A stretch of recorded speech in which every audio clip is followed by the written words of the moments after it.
లేదా ఆయన చేయి పట్టుకొని మనము ఆయన రెక్కల కింద మనము బ్రతికి అలాగే ఆయన సహవాసంలో మనం ఉండినట్లయితే మనకు మన జీవితాలు చాలా మంచివిగా ఈ లోకంలో పరలోకంలో ఇంకా మంచివిగా మన జీవితాలు ఉంటాయని దేవుని వాక్యం తెలియపరుస్తుంది. కాబట్టి దేవుని సహవాసము చాలా మంచిది ప్రియులారా. ఈ లోక సహవాసము లేక ఈ లోక టైంపాస్ కోసము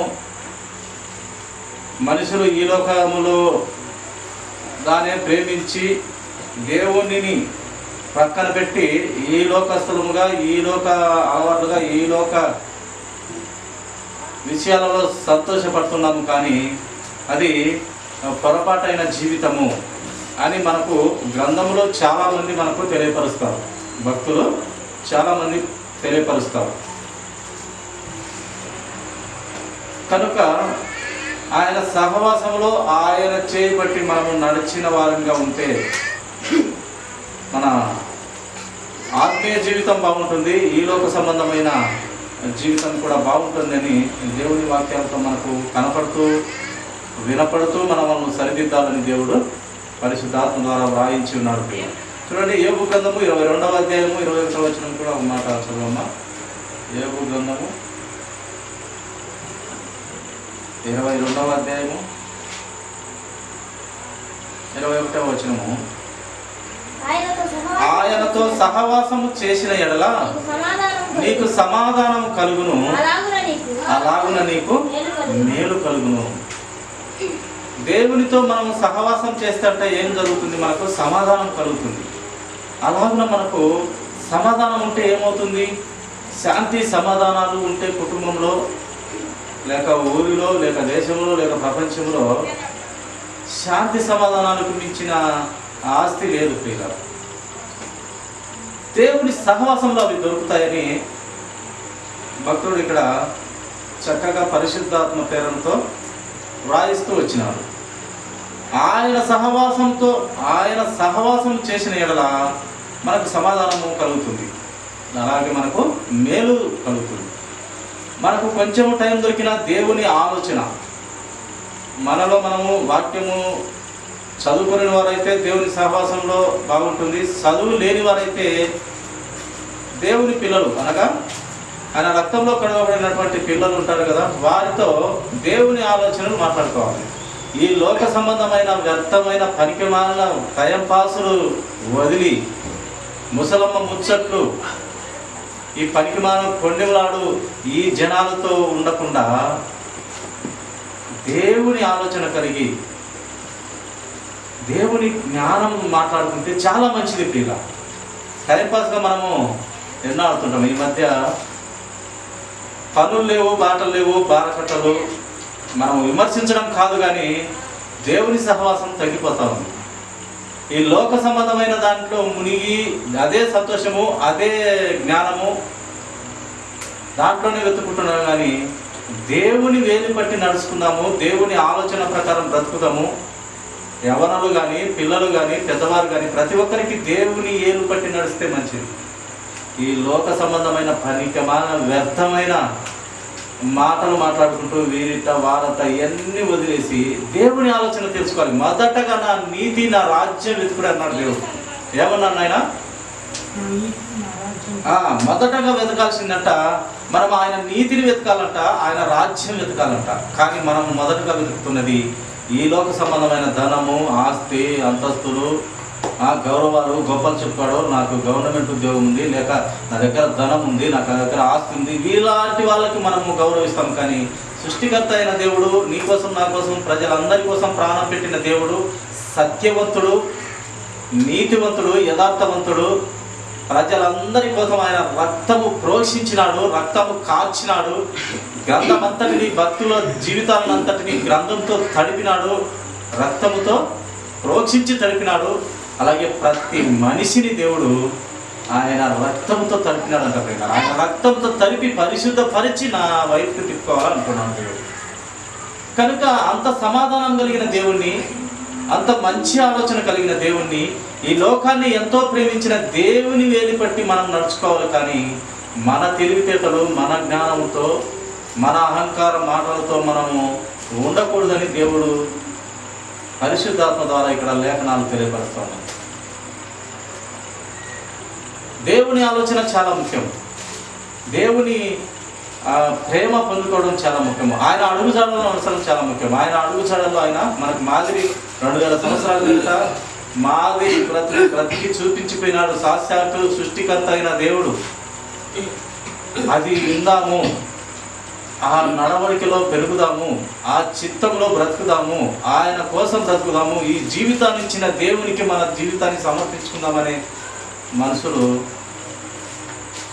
ఆ ఆలోచన ఎవరిలో మనలో కనపడకుండా పోతూ ఉంది.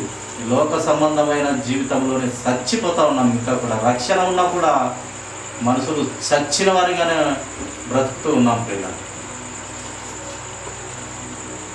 ఆయన ఎంత ప్రేమ కలిగి ఉన్నాడు మనుషుల పట్ల, ఎంత క్రమంలో పెంచాలనుకుంటున్నాడు, ఎంత పద్ధతిలో పెంచాలనుకుంటున్నాడు. పనికిమాలిన మన జీవితంలో, చచ్చిపోయిన మన జీవితాలలో, పాపంతో చచ్చిపోయి బ్రతుకుతున్న మన జీవితాలలో ఆయన విలువైన రక్తం కార్చి పవిత్రపరిచి పరిశుద్ధపరిచి, పరిశుద్ధులలో నీవు ఉండాలి నాయన, పరిశుద్ధులలో నీవు ఉండాలి అమ్మా. సోదరి సోదరుడా, నా స్నేహితుడా, నా కుమారుడా, నా కుమార్తె, నీవు అట్టా ఇటాంటి దానివి కాదు, లేదా అట్టా ఇటాంటి వాడవు కాదు. నీవు ప్రత్యేకించి నిన్ను ఏర్పరచుకున్న నా బిడ్డవు లేక నా కుమార్తె అని దేవుని ఆ మాటలు నిజంగా ఎన్నో గ్రంథంలో మనకు కనపడతాయి. ఈ లోక సంబంధమైన వాటిలో మనము వెతకకూడదు.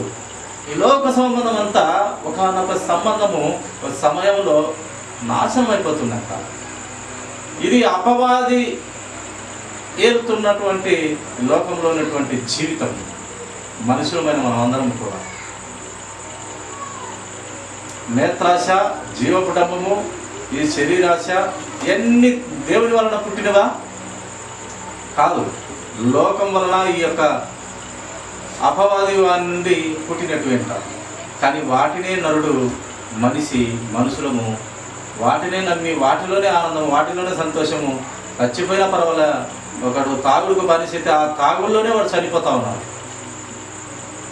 ఒకడు అహంకారంగా మాట్లాడుతూ ఉన్నవాడు వాడు అహంకారంలోనే చనిపోతున్నాడు. కానీ సృష్టికర్త అయిన దేవునిలో జ్ఞానం సంపాదించుకొని అహంకారాన్ని విడిచి సత్యమైన దేవునిలో సత్యంగా బ్రతుకుదామన్న ఆలోచన ఏ ఒక్కరిలో రావట్లేదు. ప్రియ దేవుడు ఎందుకు ఇంత పవిత్రపరిచి ఆరోగ్యానికి చేర్చాలనుకుంటున్నాడు? ఈ కొద్ది కాలంలో నీవు నమ్మకంగా ఉండి 6 యుగాల జీవితంలో, చాలా జీవితంలో నీవు పరిశుద్ధులలో ఉండాలని కోరుతున్నాడంటే, కనుక మనము ఆ యుగాల కాలంలో ఆ పరిశుద్ధులు నివసించే కాలంలో ఆ రాజ్యంలో మనము ఉండాలని దేవుడు చాలా ఆశ కలిగి ఉన్నాడు. ఈ లోకంలో అంతా పాపము, వ్యభిచారము, క్రోధము, మదమత్సరములతో నిండుకొని ఉన్నది. ఎన్నో మాటలు దేవుడు ఆలోచనలో నొచ్చుకొని ఎన్నో మాటలు మన నరులను చంపేసినాడు. మానవులను 2 దఫాలుగా దేవుడు చంపినాడు. ఎందుకు చంపినాడు? పాపం చేర్చింది, వ్యభిచారం చేర్చింది. 2 మాటలు మనసులో బాధపడినాడు, పుట్టించుకున్నందుకు బాధపడినాడు దేవుడు. ఆయన సొంత చేతులతో తయారు చేసిన బిడ్డలను వారి ప్రవర్తన చూసి, వారి ఆలోచన విధానము, వారి జీవితున్న విధానాన్ని బట్టి, వారు బ్రతుకుతున్న పరిస్థితులను బట్టి దేవుడు హృదయంలో నొచ్చుకున్నాడు, బాధపడినాడు. ప్రేమగా తయారు చేసిన దేవుని వారి ఆలోచనలు, వారి క్రియలు చూసి బాధపడి 2 మాటలు, ఒక పారి వర్షం చేత, ఒక పారి అగ్ని చేత చంపేసినాడు. మళ్ళీ కొందరిని పెట్టి వారి ద్వారా మళ్ళీ ఈ యొక్క భూమిని నిండించినాడు. ఇప్పటికైనా బాగుపడండి అని దేవుడు ప్రేమిస్తూనే ఉన్నాడు. వాక్యం చెప్తున్నాడు, సత్యం తెలియపరుస్తున్నాడు, బుద్ధి చెప్తున్నాడు. క్రమమైన జీవితంలో ఒక రమ్మనే భక్తుల ద్వారా హెచ్చరిస్తున్నాడు. ఎన్ని ప్రయత్నాలు చేసినప్పటికీ మనిషి సత్యంలో బ్రతకలేకపోతున్నాం కదా. అందరము నన్ను కూడా కలుపుకొని ప్రతి ఒక్కరము, ఎవరు నీతిమంతులు లేడు, యథార్థవంతుడు లేడు, ఒక్కడు లేడు, ఎవరు లేడు. మొత్తం పనికిమాలిన జనమే. పాపంతో చచ్చిపోతున్న జనమే. బ్రతుకు మార్చుకోమని దేవుడు తెలియపరుస్తున్నాడు, దిద్దుకోమని తెలియపరుస్తున్నాడు. సత్యములో నుండి సర్వసత్యమైన క్రీస్తులో బ్రతకమంటున్నాడు. ఆ క్రీస్తు ఆలోచనలు ధరించుకోమంటున్నాడు. ఆయన బిడ్డగా బ్రతకమంటున్నాడు. ఆయన కుమార్తెగా, ఆయన కుమారుడుగా బ్రతకమంటున్నాడు. దేవుడు ఎలా బ్రతకమంటున్నాడు? ఆయన పవిత్రుడు కనుక నిన్ను నన్ను అందరినీ పవిత్ర పరిచి పరిశుద్ధతలో ఆయన క్రియలతో మనము బ్రతకాలని దేవుడు ఆశ కలిగి ఉన్నాడు. కనుక మనము దేవుణ్ణి ఆయన చేయి పట్టుకొని ఆయన చిత్తము, ఆయన శాసనాలు, కట్టడలు, విధులు, వాటి ప్రకారముగా ఆజ్ఞలు, వాటిని పట్టుకొని మనము నడవాలి. ఆయన ఆలోచనలు మనం బ్రతికితే ఆయన సంతోషించే దేవుడుగా మనకు కనపడుతున్నాడు. చూడండి, సామెతలు 3వ అధ్యాయం 20 వచ్చిన ఒక మాట చదువమ్మా. ఆయన తెలివి వలన అగాధ జలములు ప్రవహించుచున్నవి, మేఘముల నుండి బ్రతకాలి. ఈ లోక సంబంధమైన సాతాను జ్ఞానంతో కాక దేవుని జ్ఞానంతో బ్రతకవలసిన వారిగా మనకు దేవుడు ఈ వాక్యాలను మనకు తెలియపరుస్తున్నాడు. అదే 11వ అధ్యాయం 30 వచ్చిన ఒక మాట చూడండి. సామెతల గ్రంథము 11వ అధ్యాయము 30 వచనము. నీతిమంతులు ఇచ్చు ఫలము జీవ వృక్షము, జ్ఞానం గలవారు ఇతరులను రక్షిస్తారు. నీతిమంతులు ఇచ్చే ఫలము అంట జీవ వృక్ష ఫలము. జ్ఞానం గలవారు ఇతరులను రక్షిస్తారు. జ్ఞానం లేని వారు ఏం చేస్తారు? ఈ మాటలు, ఆ మాయ మాటలు, కొండెపు మాటలు, వీరిట్ట వారిట్ట, ఎప్పుడు ఇది ఆలోచన.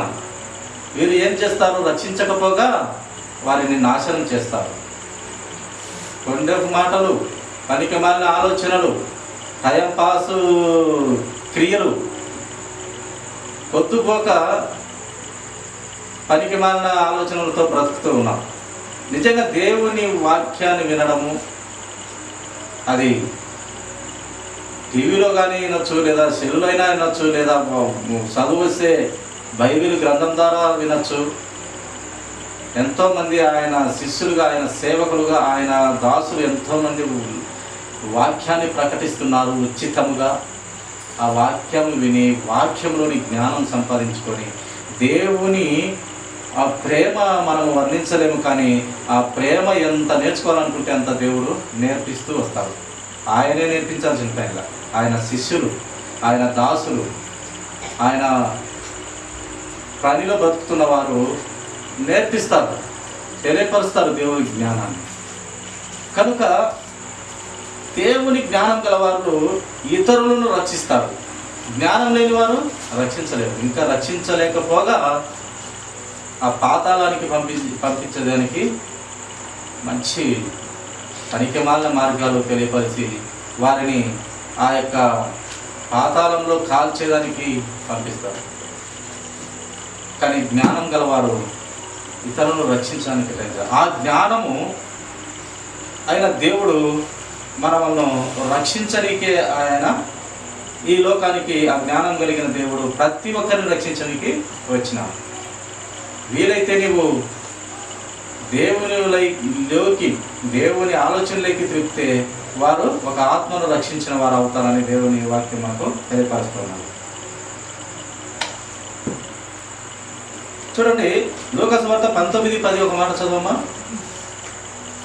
ఆ సృష్టికర్త అయిన దేవుడు ఎందు నిమిత్తం ఈ లోకానికి వచ్చినాడు?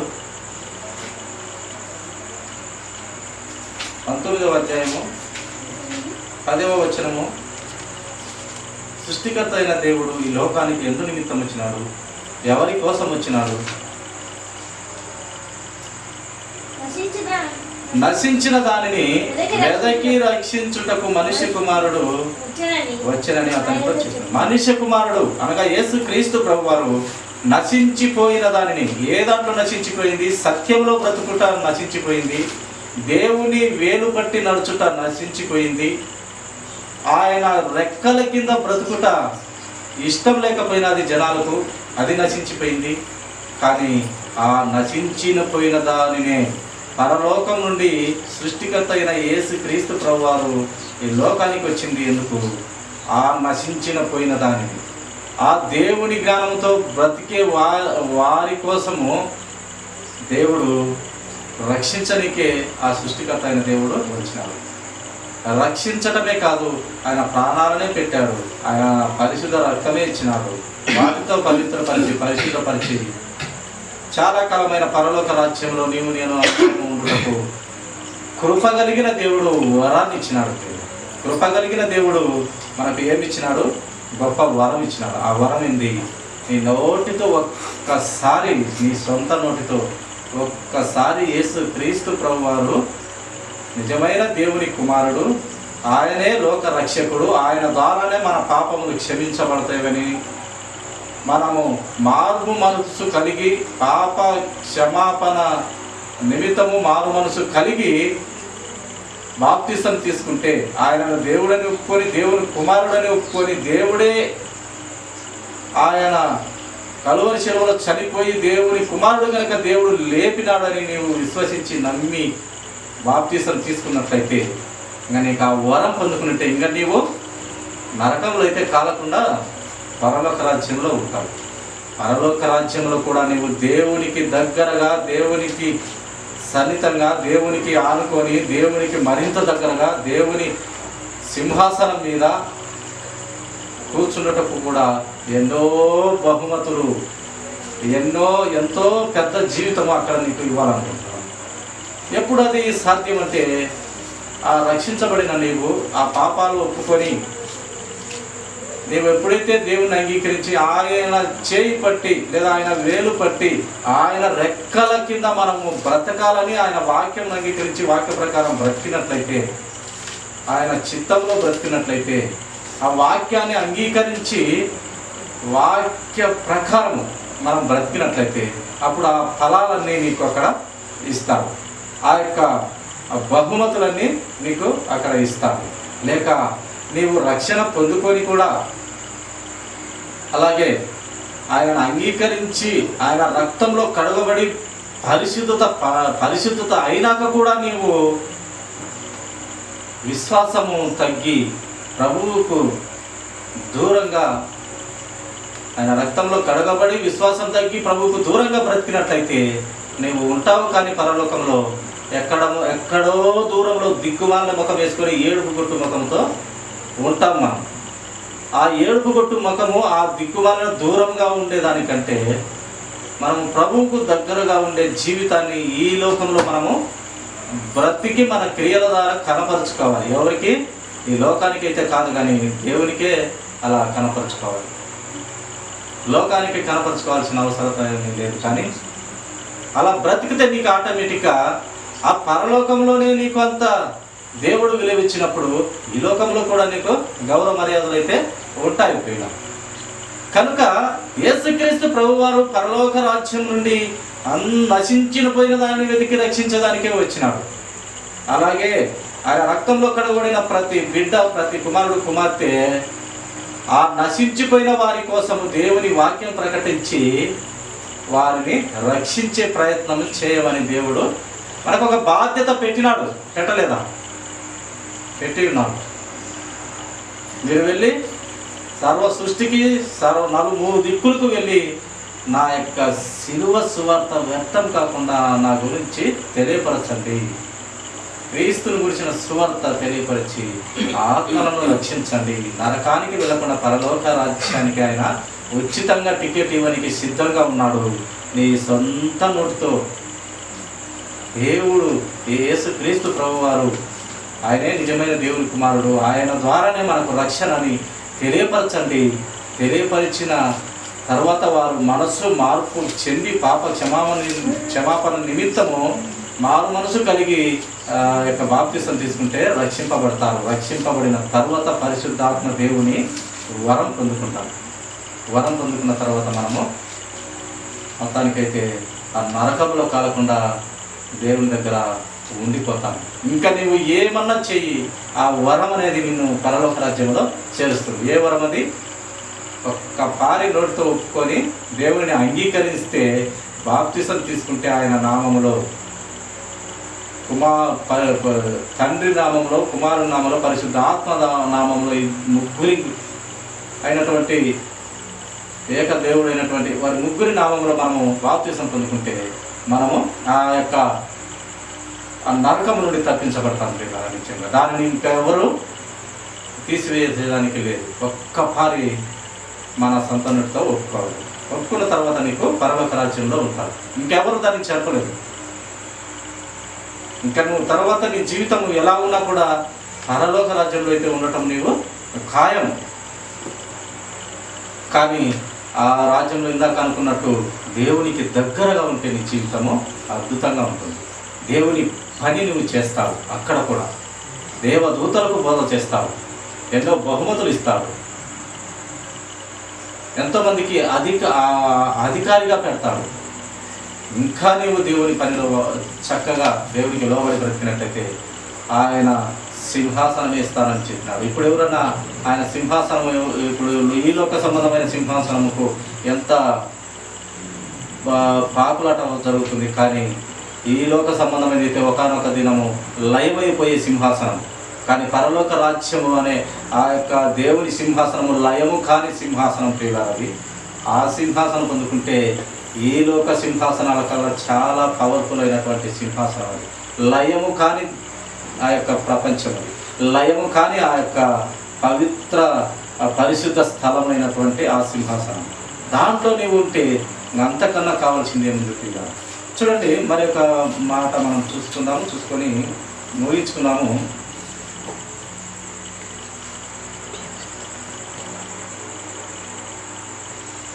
హోషేయ గ్రంథము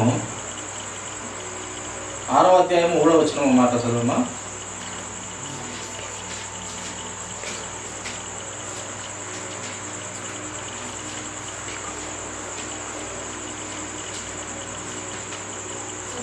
యెహోవాను గూర్చిన జ్ఞానము సంపాదించుకుందాము రండి. యెహోవాను గూర్చిన జ్ఞానము సంపాదించుకున్నటకు ఆయనను అనుసరించుదాము రండి. ఉదయము తప్పక వచ్చు రీతిని ఆయన ఉదయించును, వర్షం వలె ఆయన మన యొద్దకు వచ్చును. గోవుని తడుపునట్టి తొలకరి వర్షము, కడువరి వర్షం వలె ఆయన మన యొద్దకు వచ్చును.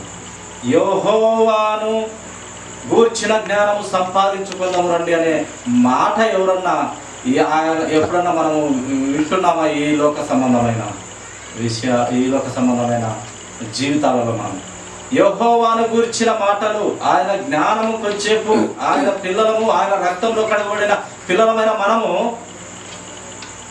ఆయన మాటలు కొన్ని మాట్లాడుకుందామా అనే వారు చూస్తున్నామా?